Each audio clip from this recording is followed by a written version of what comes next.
Good morning, everyone. We're continuing here in the words of BILVAVI, MISHKAN, EVNEH, and listen to this fascinating thing that he says today. Bereishis bara Elokim es hashamayim v'es haaretz. Hashem, in the beginning, created the heavens and the earth. Chofetz Chaim zechet tzaddik livracha, the saintly Chofetz Chaim. B'kol pam shehaya margish chulsha kolshu beruchnis. Whenever he felt even a little bit of weakness, he detected a bit of weakness in his ruchnius, his spirituality. His minhag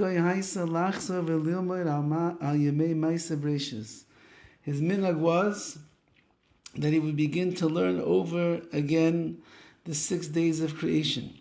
He would open up a chumash and he would look inside and he would learn over all the psukim that dealt with the creation of the world.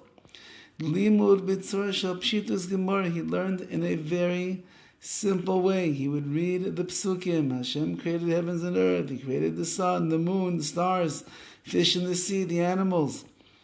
Yitam Adam. A person is going to be very surprised to hear this. The Chofetz Chaim didn't know who created the world. And the Chofetz Chaim he's not sure. There's a Rabbi Shalom, there's not a Rabbi Shalom. He's not sure. Chas v'shalom. Certainly not. The Chofetz Chaim was the Gadol Ador. The Chofetz Chaim had like Ruach HaKodesh. He was living with HaKodesh Baruch Hu. What does it mean over here? The explanation is Sha'af kashe'adam margish chulsha v'rifyam b'tam b'Torah, that if a person feels a weakness in the learning of Torah, ushar davar, or any other mitzvahs they feel weakened, ein shorosh al chulsha behechrech b'davar atzma gufa. Gufa, says the BILVAVI, it's not a proof that the source of his weakness is in the thing itself.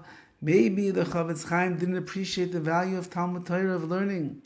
Maybe if the Chofetz Chaim felt his davening could be better, he didn't feel the value and the importance of davening b'kavanah. No, that's not the pshat. El shorashim shel dvarim, the root cause of why it is that he feels weaker in certain areas of his observance. B'yesod ha'yesod, that's the foundation of all foundations. Emunah is because he felt somewhere inside of him was a weakness in his Emunah that was spreading out to the other areas in his avodas Hashem.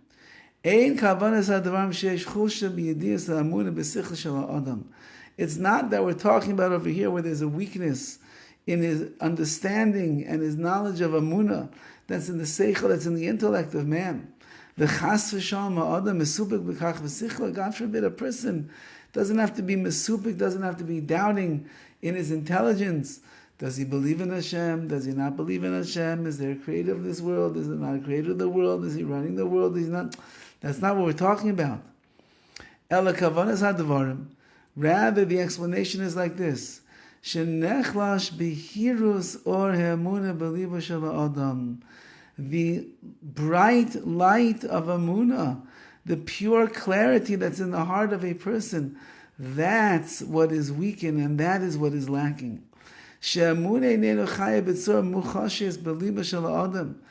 the Emunah is not living inside of his heart in a tangible enough way.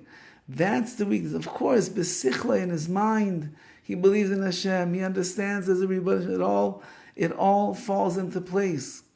But the pure clarity, the light of Emunah that is muchashes, that is tangible in his heart, that's what the person is missing.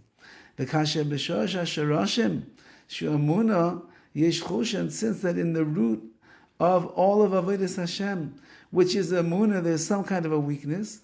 Noiled mikach chulsha b'talmud Torah. Then suddenly you have a weakness in your learning of Torah. Ubeshar prati avodas ha'adam be'alamai. And in all of the other details of the avodas Hashem of a person, says BILVAVI that a person could feel weak, not in their Emunah, they could feel weak in the Emunah muchashes, in the Emunah, the tangible Emunah that's supposed to be residing inside of them. And when there's a weakness there, it spreads out to all of the other areas of one's avodas Hashem, learning and davening, chesed, tzedakah, tefillin, you name it, it all ends up getting affected when our emunah is not muchashish, when it's not tangible and real. And that's what the Chofetz Chaim was saying, that if he ever felt on his level that the emunah was not as real and as pure and as tangible as it could be, then he has to go back to Ma'aseh Bereishis and begin learning about the Ribono Shel Olam to have a clarity, an understanding.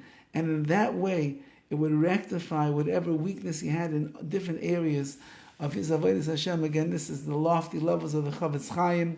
What was a rough day for him in Ruchnias, for us would be like a Gan Eden, a dream day. But on his level, in his honesty, he knew it all boils down to how strong and how tangible is one's emunah in Hashem.